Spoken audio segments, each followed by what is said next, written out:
Jeff Howard here at Kiteboarding.com. We're going to be setting up the 2012 and 2011 switches from Airush. These are a really nice board. This is one of their top all-around boards that just kind of works for every type of riding, and we're going to show you how to set it up. Now, a normal setup comes in. We've got a little update in the straps and pads. They sent us some really nice straps and pads. They upgraded us on each one of these models. These also come with all your fin stuff. It comes with a really nice zipper bag that holds everything individually. Has your handle, has your fins, and your screws. Now what you'll have is you'll have 4 smaller type screws that will go in for the pads, and you can tell these difference of the fins. You can tell them a little bit shorter, and you'll have 4 of those that'll match. These other ones are going to be for your fins. You also have these washer type things that spread the load on your fins. We'll show those to you when we screw it in. You have your handle screws, which are the shortest. You have 2 of those. So I'm going to show you in installing the straps and pads. You always want to have the largest side of the front is your big toe that sticks out further. So that's going to be on my right hand side, and the other one will be on my left. You can tell those 2 different. Now you also, on the screw placements, we've got multiple placements here, but the angle is important. Make sure that when you put the screws in that you have your duck foot type stance on there to make sure. Now the distance between these here, these are different inserts that you can spread apart. Standard is about 15 inches in between, and you can go in a little bit closer. So measure those in between, inside to inside, and that's how you want to determine. Play with those. Depending on your height and everything else, you may like a narrower stance or a wider stance. So in installing these, put your screws in. It's very simple and easy. Everybody's got this down. Now a big thing I like to tell everybody, there is a difference between Phillips screwdrivers. This is a number 3. It's made to fit these larger head screws, so don't get a number 2 and strip out the threads. I'm going to put it on the middle ones. Once it slides right into place, your screws should go down into the inserts nice and smooth, and if there's any kind of pressure or back against you, you probably got them off threaded. There's also 3 placements of setting your duck in here. I just set it all to neutral. Get it down really nice and snug. Get a good tighten down, then go to the other strap. I already have the screws stuck in here, so you can see this is a great and easy way.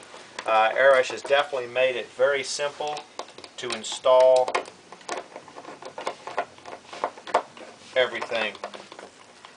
You almost can't make a mistake on it.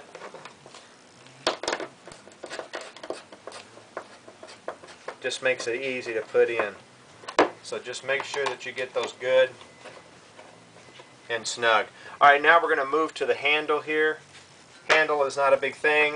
Turn the name to you if you want. Turn it away. Really doesn't matter. Install your screws. Kind of a little tight through the plastic, but no big deal. Just make sure it's right over the insert and centered. Alright, now they've got the handle in there. I'm going to install 2 fins on one end, and you can kind of repeat it on the other. So on the fins, you're going to see you're going to have your fat end of the fin to the back end of the board. So on the front side, obviously it's going to be like this. So I'll set those down here, and these are going to go on the board underneath as such. So what you're going to want to do is take your 2 screws, push them through the load washer. Little flanges. These are really nice. They keep from indenting the board. Just kind of give an all-around stability to the fin. When you're screwing these in, just make sure that your screws line up with the correct holes. There are 3 threads in the fin. That's because they also probably use these fins for their wakeboards. And they'll have an alignment pin in the center one, and your screws to the out, or alignment pins on the outside. So just don't be worried about that. Put it on the 2 outside. It's a standard placement here. So you're going to use the 2 outside, not this center one. Line up your threads. Make sure that they're going in nice and straight. Again, there'll be a little bit of pressure on the screws, not a whole lot. But if they're off threaded, you'll definitely know, because you're going into fiberglass, so you want it to be nice and smooth until you bottom out. And a lot of people ask me too how much pressure to put on. You want a really good snug fit. definitely snug them down and check them after you ride a few times. But other than installing the other two fins on, we're ready to rock and roll. Everything is installed. You got your fins. Really nice board. Very nice ride on this board. I really enjoy it. We have these in multiple different sizes, but that's how you want to get everything installed. That's Jeff Howard here at Kiteboarding.com with the Airush switchboards.